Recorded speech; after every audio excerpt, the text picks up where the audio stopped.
ఇంగ్లీష్‌లో మాట్లాడాలంటే భయమా? మీలాంటి వాళ్ళ కోసమే spoken English personal training classes వెంటనే జాయిన్ అవ్వండి.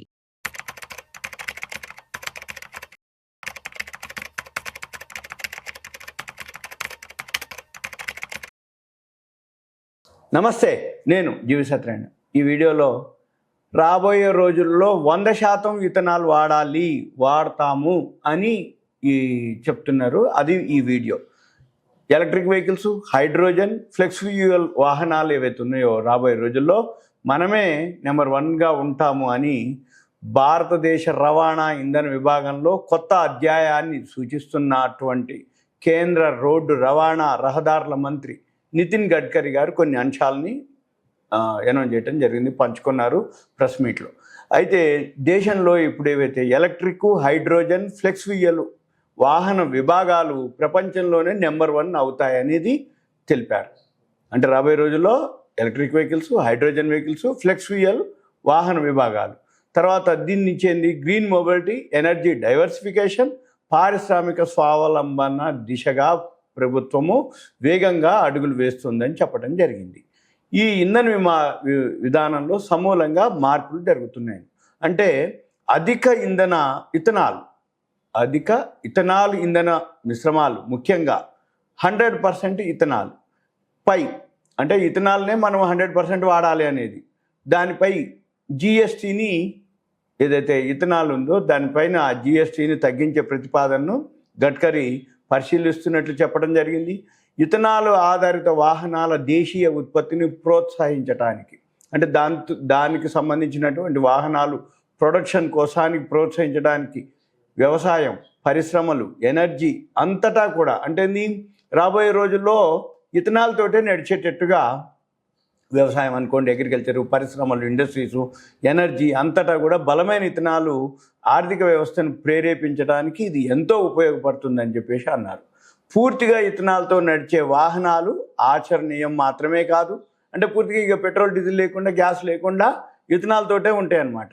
అంటే అవి దేశ భవిష్యత్తుకి చాలా అవసరం అని గడ్కరీ గారు నొక్కి చెప్పడం జరిగింది.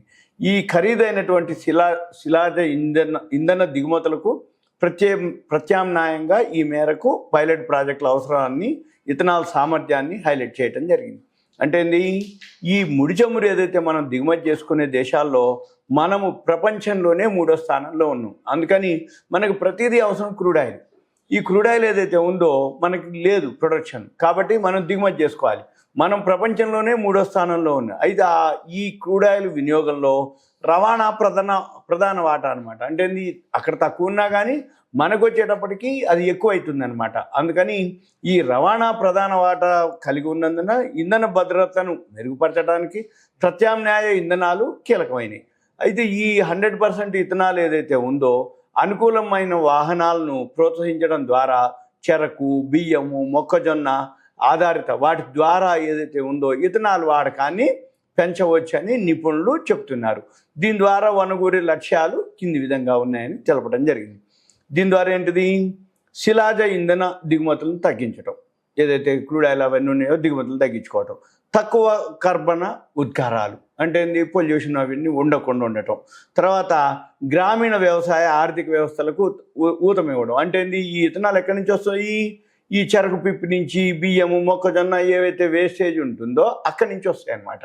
అందుకని దాని నుంచి గ్రామీణ వ్యవసాయ ఆర్థిక వ్యవస్థకి ఏదైతే ఉన్నాయో అక్కడ ప్రొడక్ట్, ఆ పరిశ్రమలు, ఆ వ్యవసాయానికి సంబంధించిన ఉన్నాయో అన్నిటికీ ఆర్థిక వ్యవస్థలకు ఊతమివ్వటం. తర్వాత గ్రీన్ ఫ్యూయల్ టెక్నాలజీలో పారిశ్రామిక ఆవిష్కరణలను ప్రోత్సహించటం, జాతీయ బయో ఎనర్జీ ప్రోగ్రాంకు మద్దతు ఇవ్వటం, ఇవి దీని యొక్క ఏవైతే లక్ష్యాలు అన్నమాట. అయితే ఇక మనమేమిటి, రాబోయే రోజుల్లో ఇథనాల్ తోటి ఏవైతే ఉన్నాయో ఎలక్ట్రిక్ వెహికల్స్ అనుకోండి, హైడ్రోజన్, ఫ్లెక్స్ ఫ్యూయల్, ఏ వెహికల్లో కూడా ఇథనాల్, ఇప్పటికి ఇథనాల్ పెట్రోల్, డీజిల్లో భాగాలు అయిపోయినాయి కొంత పర్సంటేజ్. అయితే ఇథనాల్ కనుక ప్రొడక్షన్ కనుక బాగా పెరిగితే రాబోయే రోజుల్లో ఇథనాల్నే మనము వాడకం అనమాట. అప్పుడు ఏమవుతుంది, క్రూడ్ ఆయిల్ దిగుమతి ఎప్పుడైతే తగ్గించుకుంటామో అప్పుడు మనకి విదేశీ, అంటే ఫారిన్ కరెన్సీ మిగులుతుంది. రెండోది, మన దగ్గర ఇథనాల్ అవ్వటం వల్ల ఈ జిఎస్టీ తగ్గటం వల్ల మనకి తక్కువ ఖర్చులో ట్రాన్స్పోర్ట్ అవుతుంది. అంటే ఏంది, అప్పుడు ఎకానమీ డెవలప్ అవుతుంది, ఇన్ఫ్లేషన్ ద్రవ్యోల్బణం తగ్గుతుంది. మళ్ళీ ఇప్పుడు ఏవైతే ఇప్పుడు ప్రపంచంలో మన పైసలన్నీ ఎక్కువ శాతం ఖర్చు అయ్యేది దేనికి అంటే క్రూడ్ ఆయిల్కే. అయితే ఎప్పుడైతే ఫారిన్ కరెన్సీ మిగులుతుందో, క్రూడ్ ఆయిల్ మనం దిగుమతి తగ్గించుకుంటామో, ఆటోమేటిక్గా ఎకానమీ బాగుంటుంది. అంటే జీడిపి అంటాం, జీడిపి అనుకోండి, ఎకానమీ అనుకోండి. ఈ ఏదైతే ఈ ఇథనాల్ ద్వారా ఏదైతే ఉందో ఆ పరిశ్రమలన్నీ కూడా, ఇండస్ట్రీస్ అనుకోండి, అగ్రికల్చర్ అనుకోండి, అవన్నీ కూడా చాలా చాలా రాబోయే రోజుల్లో డెవలప్ అవుతుంది, మనం చూడొచ్చు. అయితే ఇక ఇప్పుడు మనం చూడవలసింది ఏంటంటే, ఈ ఇథనాల్ ఎక్కడి నుంచి మెయిన్ అంటే షుగర్ నుంచే, ఏదైతే చెరకు ఉంటుందో వాటి నుంచే మనకి ఇప్పుడు ప్రజెంట్ ఇథనాలు. అయితే రాబోయే రోజుల్లో మొక్కజొన్న వాటి నుంచి కూడా, ఆ పిప్పి నుంచి కూడా ఇథనాలు తీసే ఆలోచనలో ఉన్నాయి, ఆల్రెడీ ఉన్నాయి.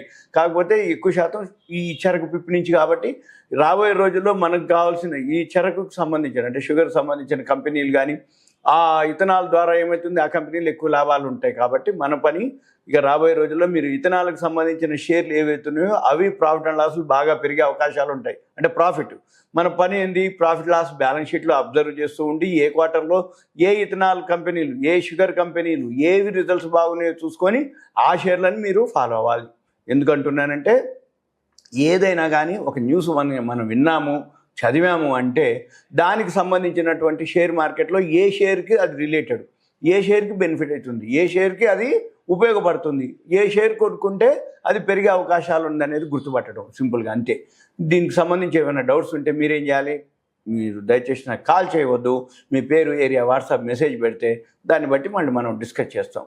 ఉంటా. Thank you. సెలవు.